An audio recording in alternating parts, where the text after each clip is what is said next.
Hello and welcome to the big picture. The oscillating relations between India and Pakistan has taken another step backward. The recent spate of incidents on the border and in Gurdaspur and Udhampur, where militants allegedly came from across the border and indulged in terrorist acts, has raised a lot of hackles in India. Coming as these incidents does after the positive meeting in Ufa, Russia last month, where the two prime ministers issued a joint statement to carry forward with the talks, has been disappointing. The national security advisors of the two countries are scheduled to meet here in Delhi on August 23rd and 24th to carry forward the talks. Already voices of dissent is being heard within the country over the holding of such talks in an atmosphere which prevails now. Why has the situation escalated suddenly after UFA talks? Is this a result of the differences within Pakistan's civilian and military establishment, or is it non-state actors trying to destabilize the normalization of relations between the two countries? Has the India-Pakistan dialogue process come under threat again, and how should the two governments approach it now? We will discuss all this today with T.C.A.Rangachari, former ambassador, Ashok Tandon, senior journalist and former media advisor to former Prime Minister Atal Vajpayee, Siddharth Varadarajan, founding editor of the Wire.in, Rana, Banerjee, former special secretary, cabinet secretariat, will be on the phone line. Welcome to all of you. Mr. Rangachari, why is it that, when things seem to be getting normalized, suddenly these things happen? Where will you put the finger on? But in the introductory remarks that you made, there was a mention of how non-state actors are not wanting or willing to permit a dialogue to go forward. I think this distinction that we draw in the case of Pakistan between quote-unquote non-state actors as if they were independent entities is something which needs to be rethought. This is what certain sections of the Pakistani media would like to, in the media and outside, certain sections in Pakistan would like to say that they are non-state actors. Let the Pakistani media and whoever it is want to say whatever. We should recognize what they are. They are organizations which are tolerated. In many cases, they have been supported. They have been created by the Pakistani state itself, the army specifically. Now, therefore, this distinction doesn't make sense. Now, before UFA talks, the general impression that was conveyed was that the army was on board, that the dialogue, the meeting that was taking place, and subsequently after the meeting when those decisions were announced. In fact, Mr. Sartaj Aziz in UFA itself had clarified to the Pakistani press that we are going ahead with those issues on which we think we can go ahead and make progress. And those which are difficult issues, we will discuss separately. Therefore, it was not as if the government of Pakistan or the Prime Minister of Pakistan, or for that matter, the National Security Advisor of Pakistan was not aware of what they were getting into. Now, insofar as the dialogue at the level of the NSAs is concerned, just yesterday, the Foreign Office spokesman in Pakistan said that this is still under consideration. Now, fair enough. I think the dates have been offered. Sometimes, for whatever reason, dates don't work out, and so alternative dates are offered. So we have to wait and see. We're just 2 weeks away from it. True. But, there are circumstances which somehow specific dates work out, then alternative dates are proposed. But usually, that sort of process should not take a very long time. Now, maybe we can say that it's just been 2 or 3 days since the Indian side has proposed these dates, at least in public domain. Maybe privately it may have been done earlier. So let us give it a day or two and see what the reaction from the Pakistan side is, whether the dialogue goes on or not. My own feeling is that we should also two things we should not lose sight of. One is in the overall context of India, given its $2 trillion economy, the size of India and so on. These incidents, however, as you said, they raise hackles quite correctly. However much they may raise hackles, they are still a small matter in terms of the overall, it doesn't affect India's sovereignty, territorial integrity, India's economy, India's security, and so on. That's one. The second thing is that we should also not divorce the dialogue at the bilateral level between what is going on at the international level. The UN General Assembly session is going to come up. Usually, the Pakistan side agitates this issue at the UN. So it's very possible that all of these different factors are part of that calculation in deciding whether to go for dialogue now or wait for a few weeks and do it after the UN General Assembly session is over and they have had said whatever they have had to say, and so on. So these are all factors on which we at this moment don't have complete information on. But these are issues that circumstances that we must factor in analyzing how to look at the evolving situation. Okay. I think we have Rana Banerjee on the phone line now. Rana, Yes. Mr. Banerjee, can you hear me? Yes, I can. Okay. How do you look at this incidents in the last 1 week? You know, are they deliberately planned to destabilize the peace, the talks which are supposed to be held, the WUFA agreement, and how do you look at this? No, it is not really connected. The latest statistics of, infiltration and violence relating to infiltration do not substantiate either the spoiler theory or this thing that it is connected to bilaterals or has any necessary sequence to it. It is more an issue of, seasonal infiltration that has been going on, as also of, the people who are already infiltrated having certain tasks assigned to them. Overall, the violence has tapered down in the last 3 years, but 2013 and 14 saw a deliberate effort to have a spike up. It hasn't fully succeeded. So I don't think it is connected to the process of announcement of talks in any way. No, but if you're saying that it is not connected, who are these people? Why are they coming here? Is this some kind of their profession that every day they have to come and do something and they have to show what they have done? I mean, how do you explain that? And the Jais have, these people trained in their courses, Dorai Am and Dorai Khas, after which they infiltrate them on the basis of contracts given to them. The money is paid to their families. And they are supposed to spend 2-year terms. This has been going on for the last 7, 8, 9 years. But it has tapered off because our security grid in J&K has improved and tightened. But still there are some pockets of, strength of the Lashkar in Kupwara, Lolab forest of Kupwara or Kulgulabgarh region of, Udhampur, where they go and take refuge once they are managing to come across somehow from the various 4 or 5 routes that are available. So after that, they are asked to do things and, live up to their, commitment after they is received during the ideological and physical and military training. So this has been going on for a long time. There's nothing new. Only now the media hype is connected to the, process and the UFA meeting and all that. So that is really, it doesn't sustain any hypothesis in regard. Okay, so are you trying to say that these are mercenaries who come and perform these acts and go back, and at the same time you say that they are ideologically oriented also? No, they are told to fulfill their ideological commitment. If they can come back, well and good. But if they get martyred in the process, their families are paid, and their names are published in their magazines, giving them honorific titles of Shaheed and all that. This again is not new. This has been happening. Okay, Siddharth, there's no connection. Mr. Banerjee says that there is no connection between the bilateral process and what's happening now. Would you agree with that, or how do you look at this? We know that in the past, whenever the two sides have tried to give a push to dialogue, some attempt to spoil the talks is made by terrorist groups across the border.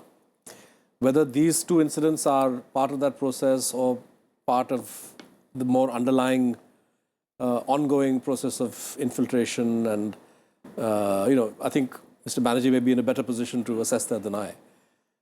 The key question for us, however, is... Yes, Mr. Banerjee. The report which has just come out, brought out by the Stimson Center and in USA, it is relying on statistics on the South Asia portal from here and the Pakistan Institute of Peace Studies portal in Pakistan. And on the basis of that, they have depicted graphs of both the infiltration and the violence connected to the meetings. And they are unable to establish any definite pattern. So I was reading that report only today. So okay, it sort of confirms my view that this is really not connected or related. Yeah. No, I think the key question for India is how do you respond when you have incidents of this kind, right? And I think that there is obviously the response of the security forces, which look at this as a military challenge or a security challenge. And then there is the assessment that the political government has to make in order to fine-tune its diplomatic approach towards Pakistan. This government, I think now, wisely in my view, is leaning towards the argument that we will not allow incidents of this kind to disrupt the diplomatic process that was initiated at UFA. There are obviously from time to time demands that India should respond in a tough way or to do something or call off talks. In the past, we've experimented with all of these. It happened already here in this case also. Exactly. In the past, we've experimented with all of these responses. Yeah, exactly. And at the end of the day, we've had to come back to the idea that perhaps there's no alternative other than to engage in some way or the other. So I think the process that was conceived at UFA, if it can move rapidly towards the meeting of the two NSAs, will, I think, impart considerable momentum and clear some of these clouds, whether these clouds are deliberately being put by terrorist organizations or the military in order to disrupt the dialogue, or are, as Rana Banerjee is saying, they're part of the underlying infiltration process story which has been going on for the last 2 decades. Okay. Either way, I think we need to be clear in our minds that the dialogue or the discussion on terrorism as agreed and on any other issues that Pakistan brings up or other issues that we wish to raise should not be affected or disrupted by these acts of terror. These kind of acts. Ashok Tandon, would you agree with that? That we should not allow these kind of acts to come in the way of what has been decided in UFA between the two prime ministers?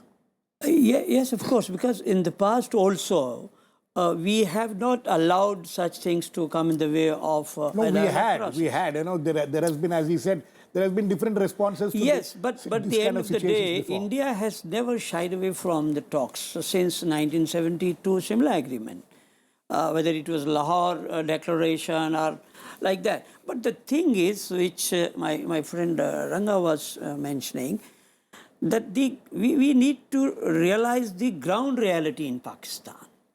And the ground reality is that the army is calling the shots in Pakistan. And surprisingly, the recently elected government, which is now in power, has somehow entered into some kind of informal arrangement that let army handle India. Even at diplomatic level, we will not have to do anything with that. And so for keep off India, we will handle India.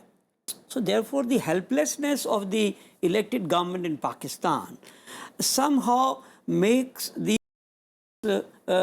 irrelevant. This has happened in the past. So, right. So long as army controls Pakistan. UFA declaration, whatever the process, whatever happened at UFA, then it was said that there seems to be some kind of a agreement which the civilians and the military... futile on a number of occasions. That's the point I'm asking. But nevertheless... So, the question which I'm asking is, do you think that process which involved the civilian and the military establishment in Pakistan coming together and, agreeing to that UFA process has broken down now? Do you think this is a... See... Is that how you look at it? See, how I look at it is that the army in Pakistan and the ISI, they are the real establishment. Whatever the political leadership like Nawaz Sharif may say in UFA or elsewhere on any other platform doesn't mean anything, because they also know that these talks will not yield anything, as it has happened in the last so many years. So therefore, I don't think that we should run away from the talks and say we will not talk. In fact, on the contrary, the forthcoming talks, if they do take place, NSA level, will provide India an opportunity to place on record, on the table, the proof of the involvement of Pakistan and its establishment. So therefore, I personally feel that we should collect all the evidence of the involvement of the... Okay. And I also agree with Ranga that all this is one establishment. Non-state players and all that, they can't operate without the support of the establishment. But unfortunately, the establishment which we see as political establishment of an elected government, they have hardly any role to play in that. Okay. Rangachari. I just wanted to point out that, this particular round of discussions was supposed to be focused on terrorism. Right. Therefore, from the Indian side, I don't think there is incentive for us to say, no, these talks will not take place at this time. Because if we are going to put across in whatever form, and this business of evidence, etc., now is something which you don't really have to prove. There is enough literature from Pakistani sources themselves. And this much talked about piece that was written by the former DG, FIA, which has appeared in the Dawn and so on. That's only one. So many other pieces of people have written books and so on. So we don't have to prove anything. That evidence part of it is not a court of law when two NSAs meet or two governments talk. It's not a court of law where you have to produce evidence, etc. More important thing is whether there is a willingness on the part of Pakistan to recognize the problem as it is and do something about it. Even though there has been statements at the level of the Chief of Army Staff, at the level of the Prime Minister and so on, that all terrorism and all terrorists are bad and that we are going to go after everybody, we need to see whether there is a sign that that is going to be carried out in practice or not. Once we have some indication, clearly the present, whatever is happening, even though it is at a very low level, there are sporadic incidents and so on, this is more symbolic. That intention and the actions on the ground are not coalescing. That there is a vast discrepancy between one and the other. That is what we need to look out for. Okay, this is a good opportunity to put that point across. And continue the talks and hold the talks and not as some people are demanding. Use these talks to put that point. Use these talks to put. But my question, which I asked Ashok also to you, that kind of the kind of agreement or some kind of a harmony which had developed between the military and the civilian establishment in Pakistan before the UFA and after it also, is this an indication that there is some strain in that? Well, if you go by what is being said at the official level by Pakistan, apparently the government and the army, there is no difference about having a dialogue with India. Now, whether that is in fact a projection or whether that is the reality, we can't really know, because we can only go on the basis of what is being said by official sources. But the inference, if this kind of acts continue, and as I said earlier, if they are tolerated by the army in Pakistan, then clearly the inference is that whatever they may say in public, in fact, there is a hiatus in the viewpoints of the army and the civilian government. Okay. Rana Banerjee, so you think that, your point of view is that these are not related to the bilateral process. So you think that the bilateral process should not be affected. The two governments should go ahead and continue to talk and hold the talks on, the dates which have been announced now between the two NSAs? Absolutely. I don't know if the Pakistani side has accepted the dates proposed by the Indians. But yes, we should stay the course for the talks. And I would agree with Ranga that at the moment, there is no difference between Rahil Sharif, the army chief, and Prime Minister Nawaz Sharif, who would have been authorized to come this far at UFA and or to agree to the talks. Though in the domestic context in Pakistan, there has been some criticism of the manner in which the joint statement was worded, because it only confines itself to terrorism. So when Sartaj Aziz comes here, if he does, he would like to go back and say that he has discussed all issues, including, Kashmir, whether or not we agree to that, or whether we only confine the discussions to terrorism. On the way back, when he goes, he will have to say that he has discussed all issues.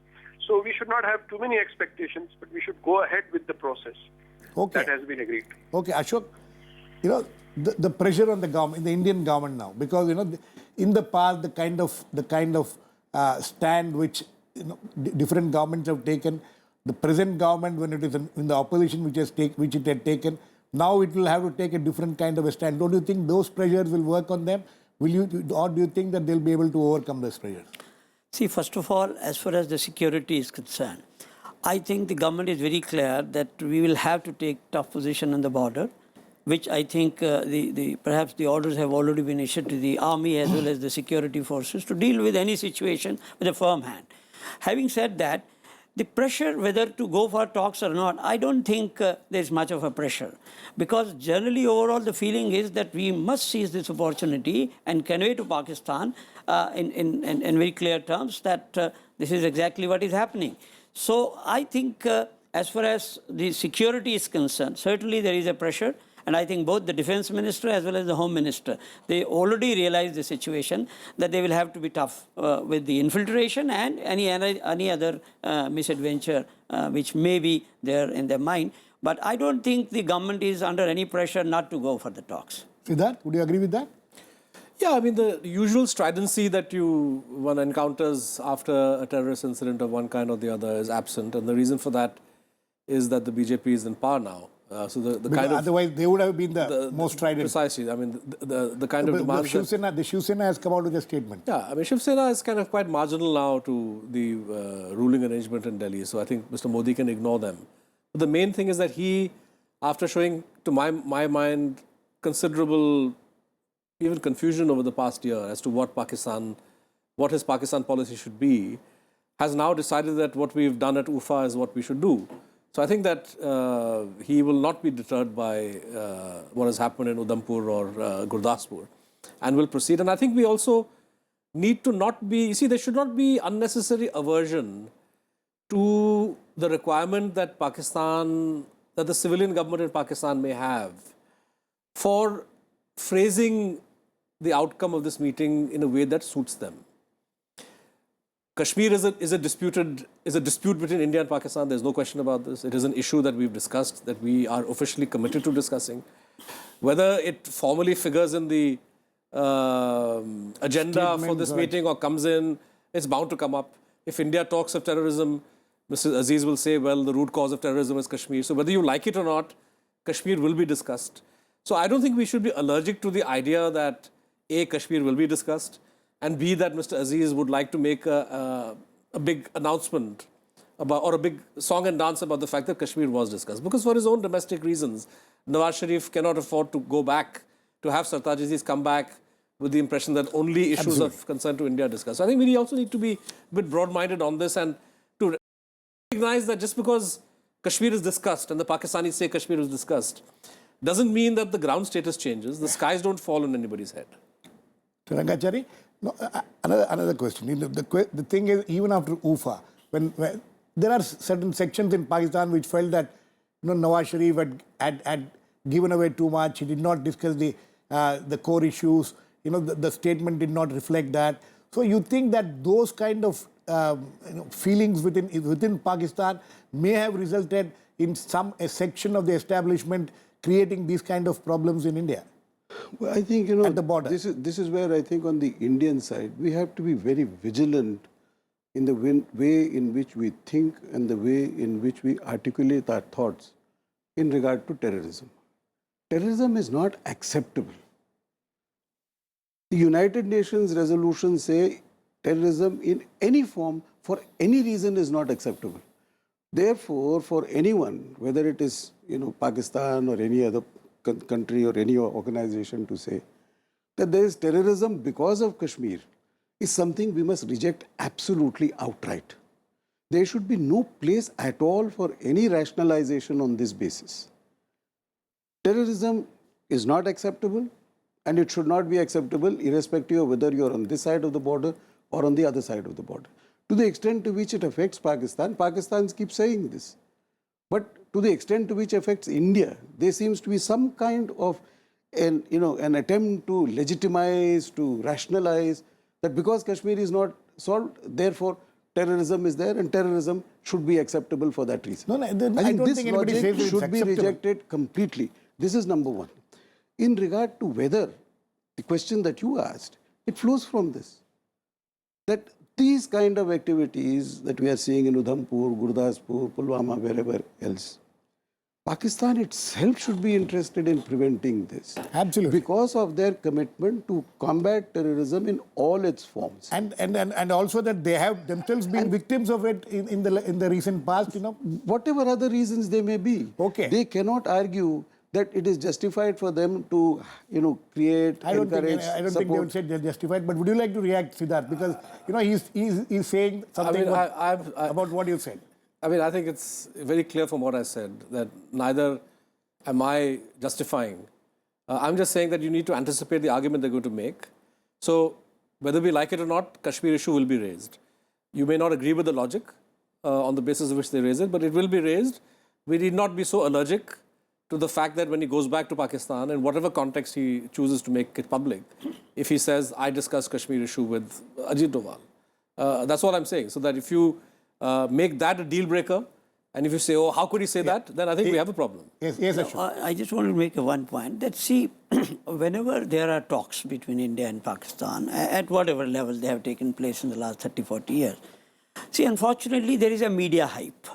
And somehow the media in both the countries, particularly in India, they project it as there is going to be some solution, which unfortunately is not the case. And therefore... So you're talking of over expectations, creating over expectations. Creating over expectation, and also, as Siddharth was saying, the media on the both sides will be asking, was Kashmir discussed or not? Was Kashmir... As if, you know, discussing Kashmir from the Indian point of view is something which we have conceded. So therefore, see, talks have been held in the last so many years also, and this time. But the talks should be projected by the media in the proper perspective, which is unfortunately not the case as far as the Indian media is concerned. And I'm sorry to say both of us are from the media, but this is my experience, that we raise so much of hope from the talks, which may not be even path-breaking. Okay, Mr. Rana Banerjee, quickly, last words to you. So you think... Yes, sir. I agree entirely with Mr. Siddharth Varadarajan. The point you flagged is, you see, that this effort of Pakistan to shift the terrorism towards lower Jammu and Punjab is significant, because this is something which our security mechanisms would have to course correct and take note of, and heighten our preparedness to take this on, so that the terrorism does not spread back into Punjab. Okay. I think on that note, we need to end. Hopefully, the dialogue process which has started and which is going to be continued in 2 weeks' time will not get disrupted because of these kind of incidents, and hopefully these incidents will stop. We are told that even today there has been some incidents happening, but hopefully these incidents will stop so that it will create a climate for better talks between the two countries. We'll wait and watch what will happen. Thanks to all my guests. Please keep watching. We'll come back with another issue, the big picture, same time on Monday. Meanwhile, have a great weekend.